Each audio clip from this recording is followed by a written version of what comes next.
Hello, Aquarius. Welcome to Dove and Serpent Tarot. My name is Paul. If Aquarius is your sun, moon, or rising sign, this is your tarot card reading. Remember to hit the like button, leave a comment.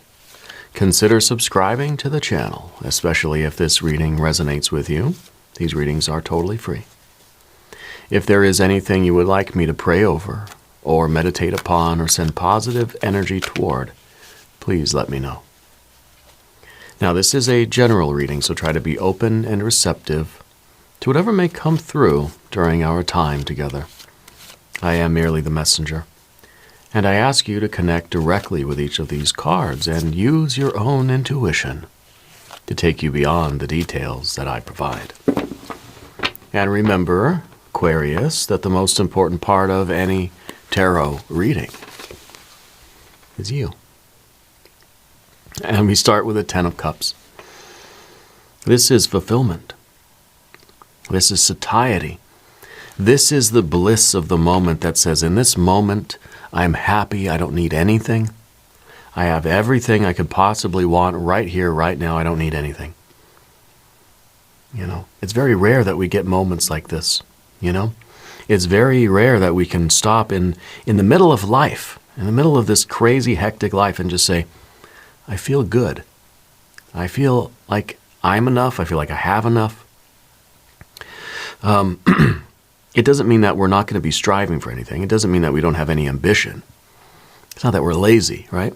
I think in all of this activity, in all of this tremendous ambition that you have, you're finding moments where you can just sit down and think, I don't need anything. I'm fine. And maybe we have to make this a practice. Maybe we have to make this an intentional practice where we're sort of, we're going to just share this moment in time and space with our pets, our plants, our people, and not having to be doing anything or thinking anything or saying anything. It's just like having a moment of contentment, a little moment of satiety. It's like you eat a big meal and you just want to sit back and you just want to think, yeah, that was good. I feel nice. You know, I don't need anything else. We know we're going to get hungry again eventually, right? I mean, it's bound to happen. Let's put this card into a little bit of context. I think this is a very good energy for you. We've got a Hermit energy. We've got a Two of Wands. We've got the Empress, beautiful. And the Magician. And a Six of Pentacles. So I think that you've invested enough of yourself into something that Spirit wants you to enjoy it. Okay, Spirit says that, you know, you've earned the repose, as they say. We have a 10 of Swords. We have a Knight of Pentacles. We have the entire universe, and we have the Lover's card. So we're inspired here, right? I think that we have achieved something. We're content. We're saying, I can withdraw from the rat race for at least a moment in time, and I can feel good. I can feel the joy of what I've accomplished, and I don't need anything else. But we know that eventually we'll be hungry again. Here we are now. Everything's just, it's done. It's desiccated. The cups that we originally have have lost their water, right? And now it's just kind of dry. So what happens? Well, we start looking toward the future again. We start looking up the mountain and thinking, what's next? We realize that we've got, this infinite universe of ours that we can fill with anything we want. I think we're inspired towards something else. We're inspired by some other aspect of this infinite universe that sort of arouses our will again. You know, gets us back into magician mode. And, this is a Capricorn energy. Gets us back into this very ambitious striving. Okay. I think that Spirit wants you to pay attention to what is around you right now before we get back on the path and we start striving for something else. Okay, so I feel like this is kind of two different paths here. Like literally this time. It's two different alternatives. But let's select the mystery card, bonus card, confirmation card. This is a random card from the Smith Waite Tarot. This is the factor infinite and unknown. Oh, we got two of them today. Well, how fitting is that? We're going to put Michael Scott right there on top. We're not going to look at those cards until the very end. But they will tie everything together and hopefully give us the confirmation that we need at the end of the reading. If you have a prediction for those cards at any point during this message, please put that prediction down in the comments. Okay? It's not often we get two mystery cards. That's rare. It doesn't happen. Let's look around the room. We see major, major, major, major, major. We got a little fire. We got a little water. We got a little air. We got a little earth. Okay? So you're very balanced in your elements. And I think that this is really an appropriate approach to your life right now, where you are the magician, you're applying your will to a task, and you are succeeding, you're accomplishing your goal, and then you're taking the time to really it's almost like you're really milking it, you know? You're really going to sit and enjoy the win for as long as you possibly can. That feeling when you're just full of food and you're satiated, we want that moment to last forever. We're just sitting here, we got our friends and family around, maybe some of them are still eating, maybe this is just where we're sitting around and we're just drinking our coffee and we're talking, or tea, or in my case, some vitamin juice. And we're just kind of sitting around and we're enjoying each other's company. And we're trying to make this moment last. Again, this is a practice. Okay? This is a practice of contentment. We have to practice that feeling of not striving for anything. And then on the path of the serpent, well, and now we're getting back to striving.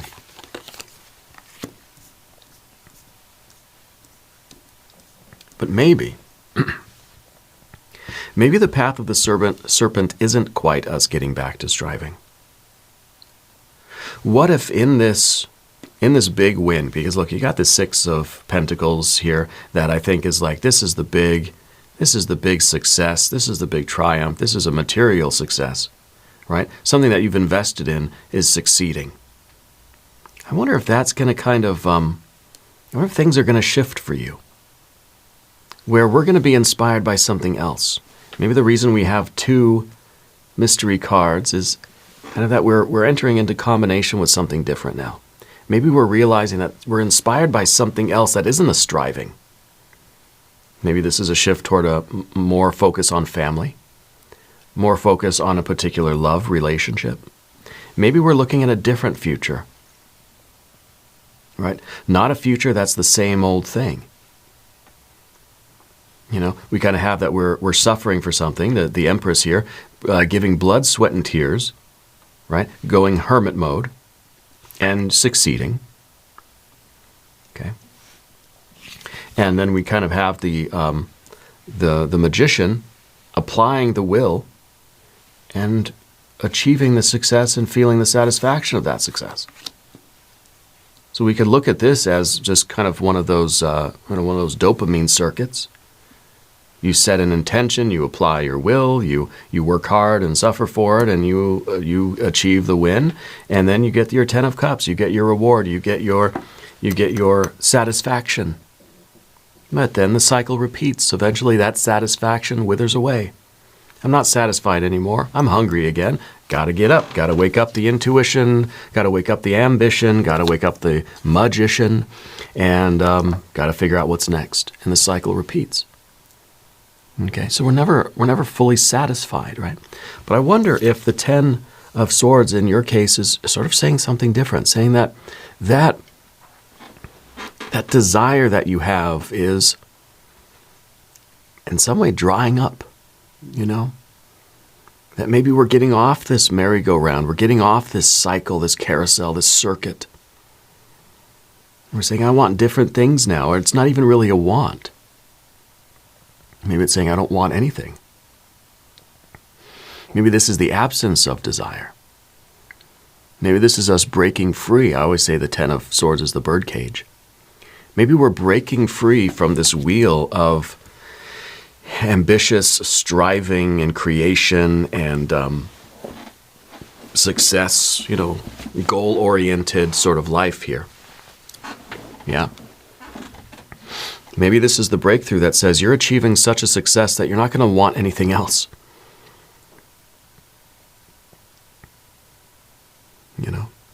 That maybe you've achieved something that really is extraordinary here with this 10. A real satisfaction that says I don't need to stay in this striving mode, I almost feel like it's a breakthrough, it's an enlightenment that's taking place.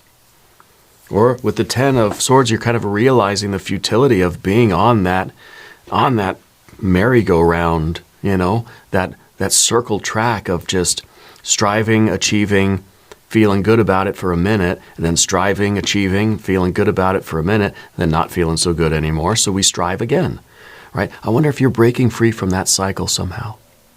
Maybe you're achieving the big win that ends all ambition, that ends all need. Yeah. I wonder if you're realizing that even if we are still in that human experience of striving and achieving and all that stuff, there's a detachment from it. Spiritually, you're free, right? Spiritually, you're free, because I think that we have these moments of clarity and these moments of enlightenment, these moments of freedom, but we still got to come back down to earth, right? And pay our bills and feed our families and go to work and, take showers and stuff like this. We still got to eat. We know that as a human being, we're going to be hungry again, right? Most of us. But I wonder if there's a detachment that's taking place, if there's a realization, if there is a kind of, I don't know, maybe the universe card is a more cosmic consciousness where you just realize that this is the human thing, this is what we do, this is how we pay the bills, but there's more to it than that. There's more to the universe than this. So I wonder if your awareness and your attention is shifting, that this is fine, we're going to background this. But maybe it's this kind of more universal inspiration is taking hold of you, right? So the Hermit mode with that 10 of Cups, I think that in a way this is you with the will to retire from that rat race, Like I wonder, this really could be a retirement for you, The Hermit maybe literally is like, you're done with the rat race. This could be that we're moving from the city to the country, like we're choosing to live a more thankful, fulfilling, a more satisfied life, rather than a life of constant striving and achieving, striving and achieving, striving and achieving. We're choosing to be more humble, more grateful, more contented. Even though we might still have to pay the bills and, clean the yard and mow the lawn and all that stuff, we still have human activities to do. But I wonder if you're choosing to retire from competition, retire from all of the bells and whistles of life, all the intensity of the sense impressions that are always coming in, all of that intense stimuli that's always coming in. If we're shielding ourselves from that and we're just happier people. Maybe we're choosing to be happier without all the striving and all the goals and all the ambition. Yeah. To me, the Hermit is at least taking a break from all of it. Or at least being in the world but not of the world. Still being part of the human merry-go-round, right? Striving, achieving, but being separate from it, right? Not taking that on as our energy, not losing focus on what is really important, which maybe is your family, your relationship, or your spirituality, up here with the Lover's card, right? The Hermit is perhaps in the middle of the striving world. The Hermit is detached, still good at business, still has a good job, still going to go after the promotion, still going to try to get the book published, still going to strive and achieve. But your attachment is in things that are deeper, more meaningful to you. These become just merely the necessities of life, but these are not the end. These are just the means.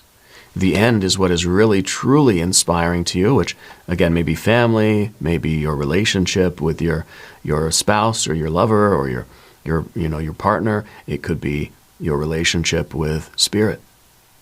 This could be your spiritual path or your religious path. Okay? And so I really dig the Hermit here. Because even if you're not really changing what you're doing, you're changing how and why you're doing it. Now I'm striving and achieving not because that's the meaning of life, but because that's given me the means to live my life, you know? So you're in the middle of that, but you're sort of detached from it, you know, energetically detached from it. So the Hermit and the Lovers are very different energies, right? I mean, and the Hermit over here, it's kind of like there's a parent that goes and has to travel for work or something, right?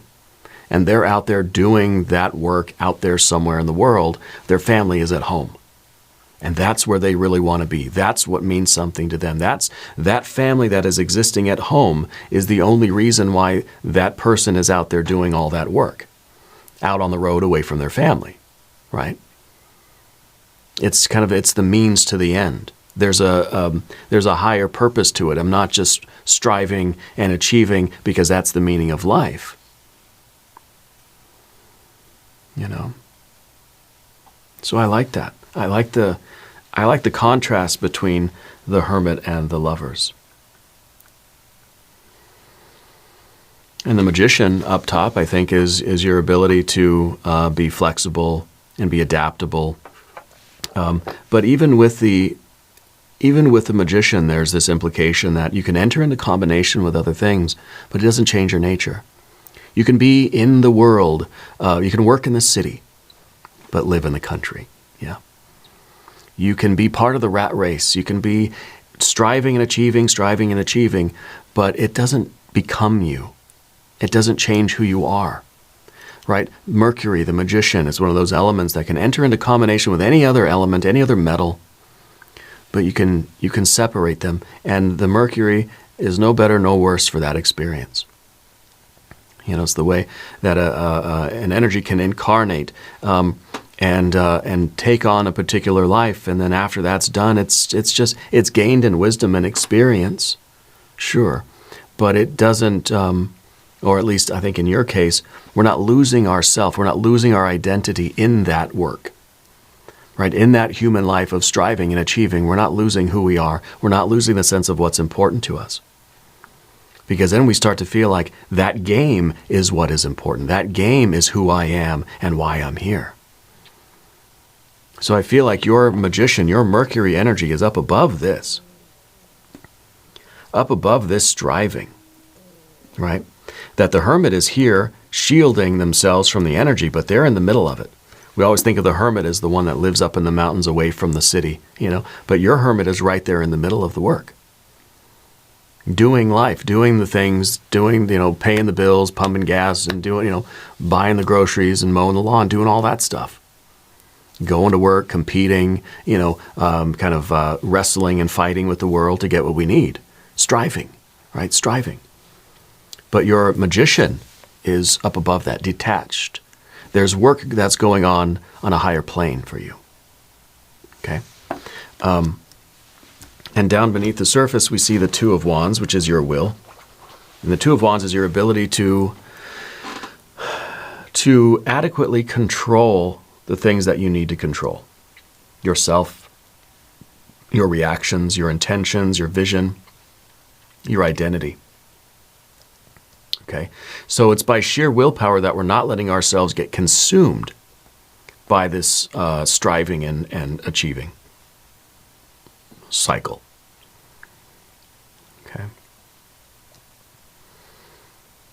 And so I feel like this is, I think this is something that you've been wrestling with. Because it feels like I'm living a spiritual life. I know what's important to me. I know what has meaning for me. I don't feel like I want to go and and be part of the world in that way. I don't want to be part of that game, that competition, that striving, the office politics, the traffic on the freeway. I don't want to. That's not who I am. I don't want to identify with that. Well, the Two of Wands is saying that we don't have to. The Hermit is saying that it's our will. We can choose to be part of the world. That we can choose to interact with that part of life, but we have to stay focused on what is really important to us. There was a time in my life where I didn't want to go to work. I wanted to stay home and meditate all day. All day, every day. I just wanted to study. I wanted to be out in nature. I wanted to go to the park, and I wanted to go for walks and hikes, and I wanted to read, meditate, study, pray, all this thing. And I didn't want to have to go to work for 8, 10, 12 hours a day, But then I realized that, that's a necessary part of life, for one thing. It's the means to the end. I have to go to work because I need money in order to sustain my life and do the things that I really want to do. Okay, so that's like number one. We still got to pay the bills, right? But then I feel like it's really a test of our commitment to what is important, that we're able to immerse ourselves in that kind of I don't know what you want to call it. I call it like the rat race or something, in that human routine life of striving and achieving, that we can participate in normal, everyday human life without losing ourselves, without becoming part of it, without it really, devouring us, right? Because I think there are things that are more important to you. But it doesn't take away the fact that, we gotta work, we gotta earn money. We have to do the things in life that we have to do, even though we don't want to do them. Okay? Because of this, the Empress back here, I feel like there are things that need your attention. Like we may want to just spend all this time with, I don't know, let's say this is, I want to spend all my time with my family. I don't want to have to go to work. I don't want to have to do these, run errands and do all these things, fix the car. And I don't want to do all that stuff. I just want to spend time with my family, right? But the Empress is reminding us that we're going and doing all those things. We're going to work. We're buying the groceries. We're mowing the lawn. We're fixing the car for the family because I want to be with my family. So it's kind of like we're sacrificing ourselves in a way. We're giving of ourselves.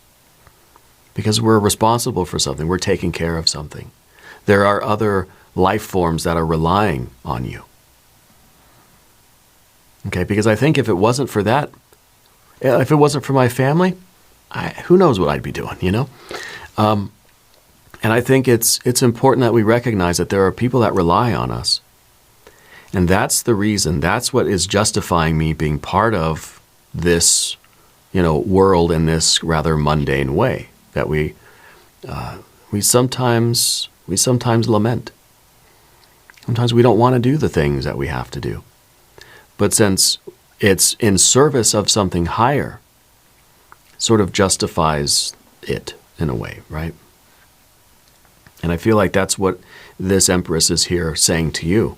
In the background, behind everything is your responsibility to the people that need you, to the people that care about you, to the people that rely on you to provide. Okay, whether it's your pets, your plants, or your people. So what does the Empress do? That's not gender specific. What does the Magician do? Well, puts on the cloak of invisibility and goes out into the world and has something to contribute, right? And may for a few hours forget who they are, but always comes home, always, able to leave all this stuff behind and be the pure spiritual being again that we started out as. Okay. This is that kind of that it's that story of someone of a soul that is incarnating in a human form and forgets that they're a spiritual being.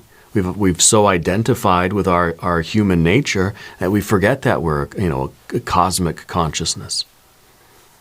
Yeah, and so I think that you're able to sort of, in a way, separate that part out when you need to, or to at least energetically remove yourself from that cycle in order to remember your divinity and remember who you are and why you're here and what's important to you. And then you sort of, you put your work clothes on, you go back to work, and you may forget yourself for a little while, but that's okay. Because you're always in there, And I feel like that's what the Six of Pentacles is. We're participating in the world. We're bringing something to the table out here at work. You're a productive member of your team. You're a productive member of society. You're out there spending money, buying groceries, and participating in this pageantry of our human civilization, As much as we want to be a monk in the hills in a cave by ourselves doing our thing, we can still be the monk, even in the middle of the busy city streets. Okay? I feel like that's the message here. And as we go to the path of the serpent, I would like to ask for your subscription. If you haven't subscribed, please do. These readings are totally free. I kind of feel like you prefer to work alone, Spirit's kind of saying that, yeah, you are kind of, you do tend to keep yourself separate when you're sort of out in public or at the workplace or at the job or something, like you like to do your own thing. The Ten of Swords here, like I said, is kind of we're breaking out of a cage, okay? And it may be the feeling when you get off work, when it's quitting time, the feeling of our soul just flying free from this, and we're able to be our kind of true selves again, where the hermit gets to throw off this cloak of invisibility and just gets to be, to be themselves again. Yeah, I feel like this is the realization that to me this feels like we're remembering. This feels like at the end of the day when we take off the work clothes and we remember that we are not that person. That we're always wearing a mask, We're always wearing some kind of a form in order to interact with the world. We take off all those forms, we strip away everything, and what's left is just pure consciousness, right? Which is really, it's the magician here. So I feel like this really is a freedom. This is us kind of having this, having this breakthrough of awareness where we're able to peel back the layers of every mask, because we wear a mask at work, we wear a mask in public. Mowing the lawn is a different mask. Fixing the car is a different mask. When we're with our family, that's a different mask, When you're on the freeway driving a car or something, that's a different mask. So we take off all of those things and we realize that we're not any of those. Okay, and I think that we're coming closer to a true alignment with our real selves. Okay. And so it may be enjoyable for a time to wear the mask and go to work, and maybe you have a lot of satisfaction at work. Maybe you like mowing the lawn, I feel like there's a duality here. I feel like there is really this kind of two sides of us where we really enjoy it, but at the same time we feel like it's empty and hollow. It's pointless. All these swords here, the tips are broken on all these swords. It's pointless.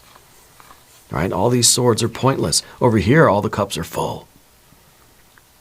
All these things we do as human beings are so meaningful, but at the same time, they're hollow, they're meaningless, they're pointless.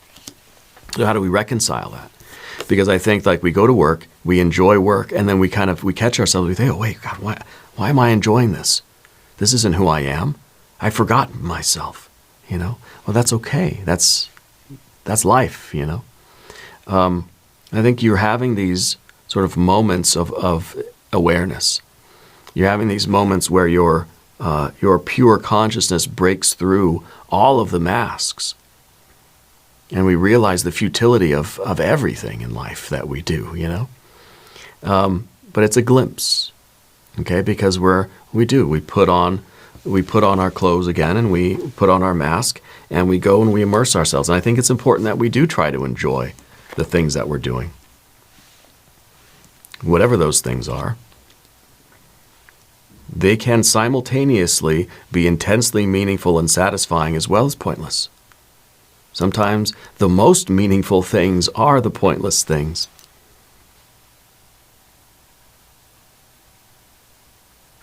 So then we get to the Knight of Pentacles looking at the summit of the mountain. And this is a card that's looking at the future and is thinking, am I really going to climb another mountain? Am I going to put on that mask and go do that thing? Am I going to work hard and strive and achieve something else? And I think, yeah, you are. I think we have these moments of contentment. We have these moments of even these moments really of the opposite way. These moments that think nothing is worthwhile. Nothing. It's kind of, and both of these tens are indicating a lack of movement. I don't need anything else because I got everything I need. Everything's perfect. I don't want anything else. I don't need anything else because everything's pointless. But either way, we're stopped. Either way, we're not doing anything. We're just existing in the moment with this conflicting self-awareness, and that's okay. There's a paradox there, and all true spiritual experience is going to be a paradox.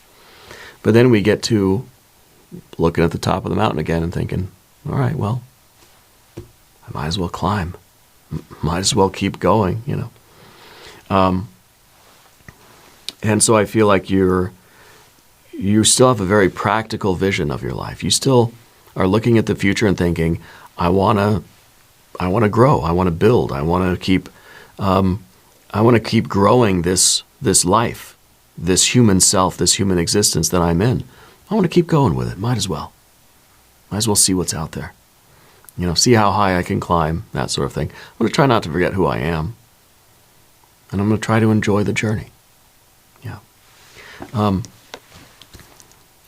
The World card here in the position of the obstacle, I think, is really to realize our true identity, where we are the macrocosm. We are the universal consciousness itself. Okay? And we're here doing a little dance in this pageantry of life. And it's okay that we can wear different masks and play different roles, but we realize that we are not the roles. The same way that the actors on stage, they may wear different costumes and play different roles, and they may be different people at different times and act different ways and say different things and have different motivations and different drives and different desires. But they are not the role. They are the actor behind the role. We think of, I don't know, what are some good actors these days? I don't even know. We think of an actor that we really, really like. We can imagine if they just forget that they're an actor. I read this about Heath Ledger, where he was becoming the Joker, and for a while he forgot that he was Heath Ledger, and he just thought he was the Joker. And I imagine that can be a little confusing. But it happens to us, I think it's happened to most of us, and it is happening to most of us. But we can strive to have those moments of breakthrough where we realize that I'm an actor playing a role. It's okay if I enjoy the role. If I don't enjoy the role, maybe I should change roles. There's a higher union taking place. To me, this almost feels like there's something higher directing the play, It's the Lover's card. This is about inspiration. It's about choice. I think we're choosing to live this life and be part of this cosmic play.